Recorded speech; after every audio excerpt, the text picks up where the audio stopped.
sommes ici sur la commune de Reignac, dans le sud-Charente, et face à l'église Saint-Pierre-Esslien qui trône au milieu du village depuis le milieu du XIIe siècle. Lors de la tempête de 1999, cette église a subi quelques dégâts sur le clocher.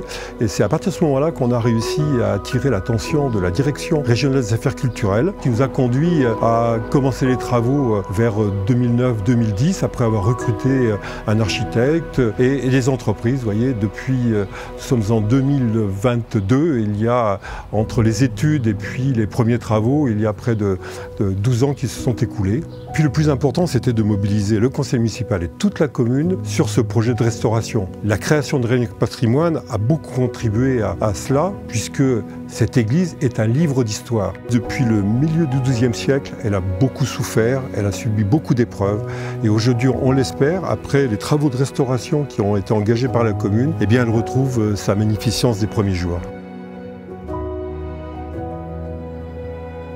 Il y a de ça quelques années, effectivement, nous avons eu la chance, l'opportunité d'être retenus par la mairie de Reignac pour restaurer ce lieu quand même assez extraordinaire qu'est l'église Saint-Pierre-Esslien. Pierre-Esslien est une église romane en forme de croix latine, donc avec une nef, un sanctuaire, des bras, etc.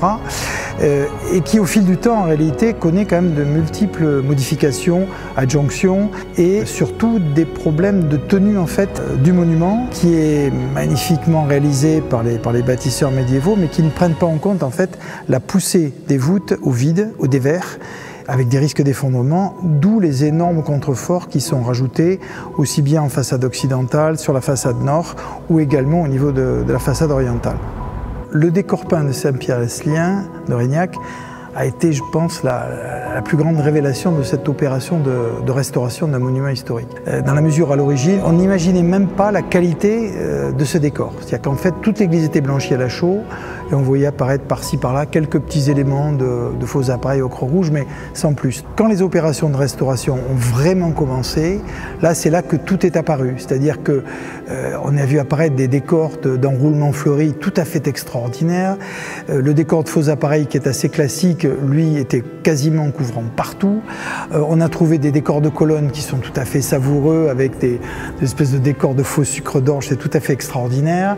Des décors de fanions multicolores en noir, ocre jaune, ocre rouge. Enfin, c'était vraiment une espèce de symphonie quand même, cette église qui nous a en fait beaucoup touchés, très étonnés et beaucoup touchés. L'épaisseur de l'histoire en fait vient se raccrocher et on a pu fort heureusement mettre à jour, conserver une grande partie de la litre funéraire qui avait été peinte dans l'église à la mort du seigneur, donc Louis de Barberin, qui était un grand seigneur local. Ce qui est intéressant parce que ça permet aussi de montrer qu'autrefois on superposait les décors. Je veux dire, on n'hésitait pas effectivement à intervenir dans un monument comme celui-là.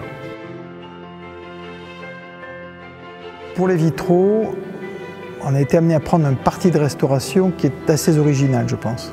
Les très très beaux vitraux du 19e siècle polychrome de la maison d'Agran, qui équipaient le bas-côté, la chapelle d'angle, ont été pieusement sauvegardés, restaurés et remis en place. En revanche, on a pris délibérément le parti de faire une création contemporaine dans toute la partie la plus ancienne de l'église, la croix latine d'origine.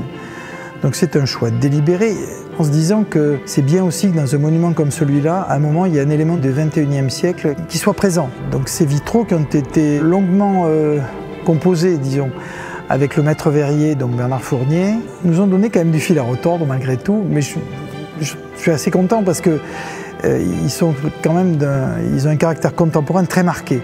Ils sont dominantes essentiellement géométriques, avec très très peu de couleurs, du noir, du blanc, du jaune, donc ça présente l'intérêt énorme également de conserver une lumière très pure qui ne dégrade pas en fait la perception visuelle que l'on a des décors peints.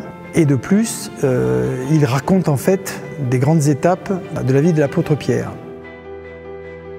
Une telle restauration d'un monument historique aussi précieux a pu se faire finalement grâce principalement au départ à l'implication tout à fait remarquable des élus de la mairie de Reignac, sans qui effectivement tout ça n'aurait pas pu voir le jour. Et cette restauration a également pu parvenir à son terme, je crois, grâce à l'excellence le mot n'est pas trop fort, des différents corps de métier qui sont intervenus dans ce chantier de restauration.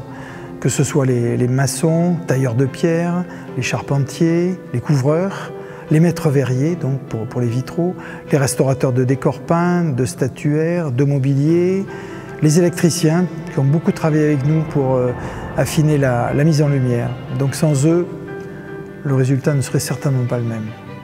Cet été 2022, nous pouvons donc rouvrir tout grand les portes de cette église qui était fermée depuis 10 ans aux paroissiens et aux gens du secteur et à tous les visiteurs qui n'attendaient que ça. Après une fermeture de 10 ans au public, on va pouvoir reprofiter, disons, soit par des concerts, soit par des célébrations dominicales, soit par mariage, malheureusement aussi pour des obsèques. Mais voilà, l'église de Reignac va reprendre vie au sein de son bourg, au sein de la communauté.